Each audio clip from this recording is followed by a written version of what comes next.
గద్వాల్లో పెళ్లైన నెల రోజులకే భర్తను చంపేసిన ఐశ్వర్య కేసులో సంచలన విషయాలు వెలుగులోకి వచ్చాయి. బ్యాంక్ ఉద్యోగితో ఐశ్వర్యతో పాటు ఆమె తల్లి కూడా వివాహేతర సంబంధం పెట్టుకున్నట్లు పోలీసులు గుర్తించారు. ఆ సంబంధమే తేజేశ్వర్ హత్యకు కారణమని నిర్ధారించారు. జోగులాంబ గద్వాల జిల్లాకు చెందిన తేజేశ్వర్ ప్రైవేట్ సర్వేయర్ గా పనిచేస్తున్నాడు. అతనికి కర్నూలు జిల్లాకు చెందిన ఐశ్వర్య అనే యువతితో ఫిబ్రవరి 13న పెళ్లి నిశ్చయమైంది. కానీ పెళ్లికి ముందు ఐశ్వర్య ఎవరికీ కనిపించకుండా పోయింది. ఆమెకు ఒక బ్యాంకు ఉద్యోగితో సంబంధం ఉందన్న వార్తలు అప్పటికే చక్కర్లు కొట్టాయి. అయితే 3 రోజుల తర్వాత ఇంటికి తిరిగి వచ్చిన ఐశ్వర్య తేజేశ్వర్తో ఫోన్లో భావోద్వేగంగా మాట్లాడింది. తాను ఎవరితోనూ ప్రేమలో లేనని, కట్నం విషయంలో అమ్మకు ఇబ్బంది అవుతుందన్న కారణంతోనే స్నేహితురాలి ఇంటికి వెళ్లానని చెప్పింది. దీంతో తేజేశ్వర్ పేరెంట్స్ ఈ పెళ్లికి ససేమిరా అన్నారు. అయితే అతను మాత్రం ఐశ్వర్య మాటలు పూర్తిగా నమ్మి తల్లిదండ్రుల అభ్యంతరాన్ని పట్టించుకోకుండా మే 18న ఆమెను పెళ్లి చేసుకున్నాడు. కానీ పెళ్లైన కొద్ది రోజుల్లోనే అసలు రంగు బయటపడింది. ఐశ్వర్య తరచూ ఫోన్లో బిజీగా ఉండడంతో భార్యాభర్తల మధ్య విభేదాలు మొదలయ్యాయి. పెళ్లైన 2వ రోజు నుంచి ఐశ్వర్య భర్తను దూరం పెట్టడం ప్రారంభించింది.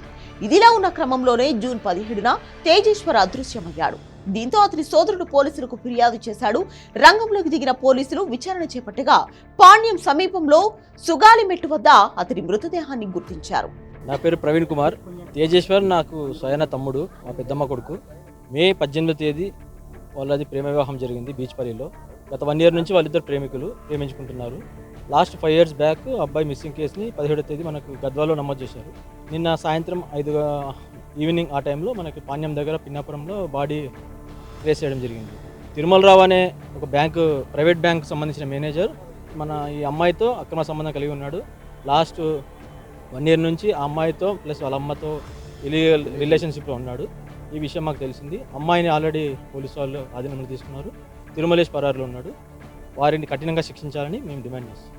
ఆ అమ్మాయి ఫోన్లో ఆల్మోస్ట్ 100 డేస్లో దాదాపు 2000 కాల్స్ ఉన్నాయండి రికార్డెడ్. అదే మాకు ఆధారం. అలాగే లొకేషన్ కూడా ట్రేస్ అయింది. మర్డర్ జరిగిన ప్రదేశంలో తిరుమలరావుకు సంబంధించిన ఫోన్ ట్రేస్ అయింది. తేజేశ్వర్ గొంతు కోసి చంపినట్లు పోలీసులు నిర్ధారించారు. పోలీసులు ఐశ్వర్యను, ఆమె తల్లి సుజాతను విచారించగా సంచలన విషయాలు బయటపడ్డాయి.